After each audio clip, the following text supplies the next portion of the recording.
Então, boa noite, irmãs e irmãos da terra. Prometi para vocês que ia trabalhar em Confidência Mineira e Conjuração Baiana hoje, ou Conjuração Mineira e Inconfidência Baiana, que vocês vão ver quando a gente for trabalhar na próxima aula. Esses nomes, eles são, na verdade, sinônimos. Estão relacionados à conspiração, insurreição, infidelidade, esses papos. Depois a gente vai ver na próxima aula. Então, como essas duas inconfidências, a mineira e a baiana, estão no século XVIII, eu resolvi mostrar para vocês aqui que vai haver já a primeira metamorfose do capitalismo. Toda vez que o capitalismo ele atravessa alguma crise, ele se transforma. Alguns colegas nossos dizem até que eu acho legal, ele é camaleônico. Ele se depara com crise e ele se transforma. Então aqui a gente vai ver a primeira transformação. Ele vai passar de capitalismo mercantil ou comercial, que é a primeira forma de capitalismo, ao capitalismo industrial. Século XVIII, tá bom? Então vamos lá. Essa transferência trouxe uma nova justificativa teórica. Te lembra que antigamente a justificativa era mercantil, onde o Estado interfere nas relações econômicas da nação, né? E agora o liberalismo econômico não. Ele foi criado, as bases dele, quer dizer, foram dadas pelo chamado Adam Smith, que era um economista escocês e de tendência liberal, que também recebeu a denominação de pai do capitalismo. Aí vocês podem ficar encucados. Espera aí, como é que ele é o pai do capitalismo? Se ele surge só na segunda forma de capitalismo. Aí eu te digo, filho, é porque, queridos, nesse contexto, o capitalismo industrial ele atendeu muito melhor os anseios da burguesia. E como vocês viram desde lá da formação dos estados absolutistas, na verdade, desde lá do século XII, XIII, com aquela formação das ligas hanseáticas ou guildas, os artesãos e comerciantes eles já estavam se articulando, tá? Então, o Adam Smith é chamado de pai do capitalismo porque ele vem subsidiar a teoria que vai fundamentar o capitalismo industrial. Portanto, nesse contexto, a gente pode usar até uma expressão vulgar de que o capitalismo industrial foi o que mais se aproximou dos ideais burgueses, tá? Então vamos continuar. O Adam Smith, então, era um economista liberal e, como os economistas liberais, defendiam a não intervenção estatal na economia, como ocorria no mercantilismo. Então, te liga aí, já tem uma diferença aqui. Se é uma questão relacionada, a diferença entre o capitalismo comercial e o capitalismo industrial, tu já sabe. No capitalismo comercial havia a interferência do Estado na economia e no capitalismo liberal não há a interferência do Estado na economia. Beleza?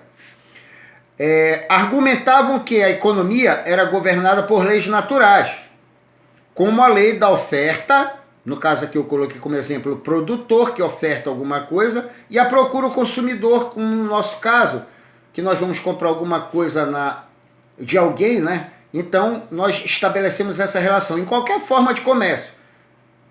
Observa-se essa relação entre oferta e procura, né?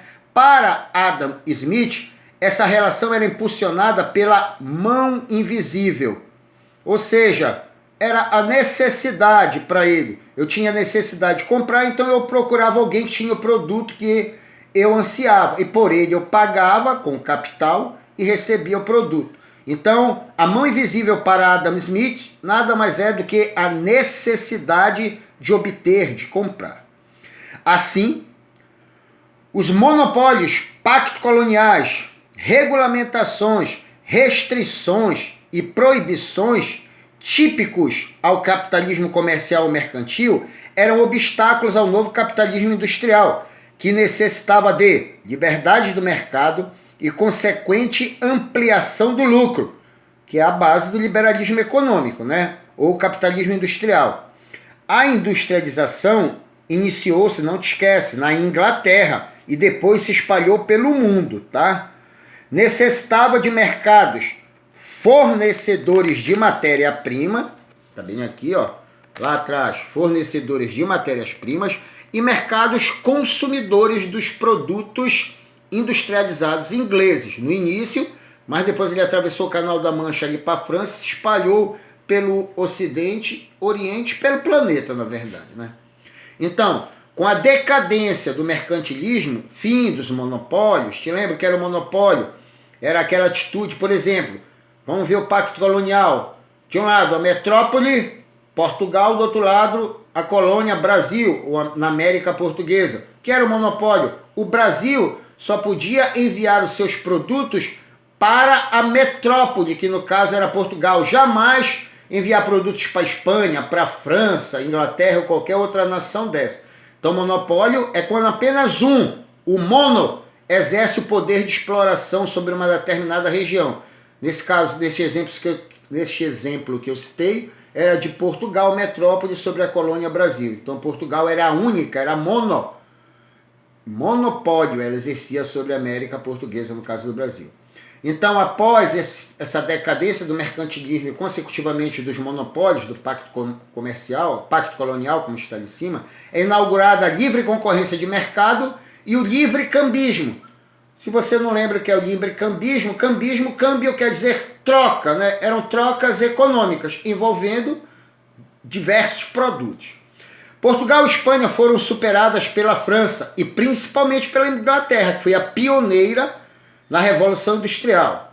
No século XVIII, Portugal se encontrava dependente dos interesses britânicos. Parceiro, eu vou te falar aqui, até lá na Lei Áurea, alguns historiadores já questionam, né, o fato da Princesa Isabel ter assinado ou não a Lei Áurea em função dos britânicos, mas o que a gente sabe é que os britânicos estimularam a Guerra do Paraguai, porque o Paraguai tinha uma forte indústria têxtil, a gente vai ver isso lá na frente, mas vou adiantar para vocês, que concorria com os produtos britânicos aqui. Como o Paraguai já estava na América do Sul, ele vendia mais rapidamente os produtos têxteis dele aqui, levando certa vantagem sobre os produtos britânicos. Então foi aí que os ingleses ou britânicos investiram em Argentina, Brasil e Uruguai para que eles, a famosa Tríplice Aliança, declarasse guerra ao Paraguai. Com isso, durante a guerra, a gente sabe que todas as estruturas envolvidas na guerra, todos os estados nacionais envolvidos na guerra, eles têm abalo de suas estruturas.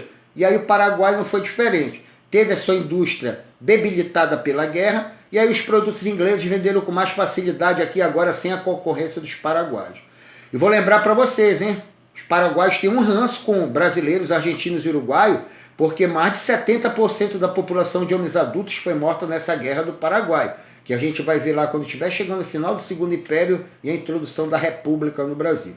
A política colonial portuguesa era anacrônica e cada vez mais sustentável. Para quem não sabe que era anacrônica, era fora do tempo. Era como se eu te dissesse, a Lei Áurea assinada pela Princesa Isabel, ela estava toda digitalizada. Isso é anacronismo, porque não havia ainda essa técnica de digitalização, essa tecnologia de computação na época. Então, anacrônico é fora do tempo, beleza? O iluminismo a gente vai ter uma aula só dele depois que eu trabalhar com vocês em Confidência Mineira e Conjuração Baiana, mas vou adiantar alguns aspectos. Os iluministas criticavam absolutismos nos campos político, jurídico e administrativo, né? Pregava a igualdade, eu aspiei e grifei também aqui igualdade, porque essa igualdade, vocês vão ver, ela é uma igualdade de comércio, ela não é uma igualdade social, tá? Eles estão pregando aqui a tolerância religiosa. Antes era pregada ali no baixo medievo, e no início da Idade Moderna, a intolerância religiosa.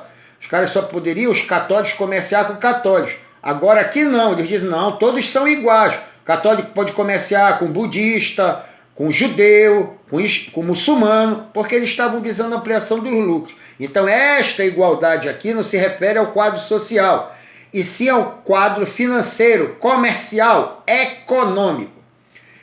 Entre os homens, essa igualdade os iluministas pregavam a igualdade entre os homens, de comércio, lógico, de economia, abominando a sociedade estamental, que era aquela da Idade Medieval, onde não havia mobilidade social, por isso que agora vai ser estabelecida a sociedade de classes sociais, porque eles abominavam essa sociedade sem movimento, né, que era usada no medievo, e o escravismo.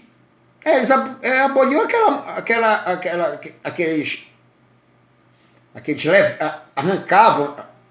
arrancavam os africanos lá da África, isso acabou, as chibatadas, as humilhações, mas depois também criou-se o proletariado, né, que vai ser uma forma mais amena, eu diria, de exploração. Não chega a ser uma escravidão. Para alguns, né? Porque para outros velho. Até hoje esse papo de abolição total da escravidão, caras, aqui na Guiana Francesa, aqui na fronteira do Amapá com a Guiana Francesa, de vez em quando explode-se lá uns caras que fogem de regimes escravocratas. Então, o indivíduo deveria valer pelo seu esforço, pelo mérito. Olha aí a origem da meritocracia, né? Que pouco se usa aqui. Continua as indicações políticas, colocando às vezes os incapacitados em cargos que mereciam pessoas mais capacitadas. Por isso que o Brasil está desse jeito aí. É em todos os lugares, em todos os estados, em todas as localidades tem incapacitados que estão lá por nepotismo, por indicação. E não pela sua origem aristocrática, rica, elite econômica, aqueles papos. Apesar da oposição do antigo regime em relação às ideias iluministas, que eles não curtiam, né, porque criticavam eles, essas ideias iluministas ganharam destaques entre a intelectualidade da época. As 13 colônias atual Estados Unidos da América do Norte foram as primeiras a se tornarem independentes, no caso aqui do domínio inglês, em 1776, século XVIII. Organizaram-se sob a forma de República Liberal e Federativa. Olha, pegando o gancho lá do Adam Smith, olha o liberal aí, o liberalismo, né? Esse exemplo do EUA inspirou muitos intelectuais por toda a Europa e extra-Europa também. Intelectuais e políticos foram influenciados pelas ideias iluministas, entre eles os brasileiros. Por isso que muito semelhante aí, aqui na nossa nomenclatura de república não tem a liberal, né? Mas tem República Federativa do Brasil. Então aqui na nossa some a porção liberal e fica a República Federativa do Brasil. Então, de uma certa forma, foi uma compilação da República Liberal e Federativa lá dos Estados Unidos. E aí, só para fechar para os senhores, eu vou mostrar para vocês como havia realmente essa grande influência. Olha lá as nossas primeiras bandeiras. Olha lá, parceiro.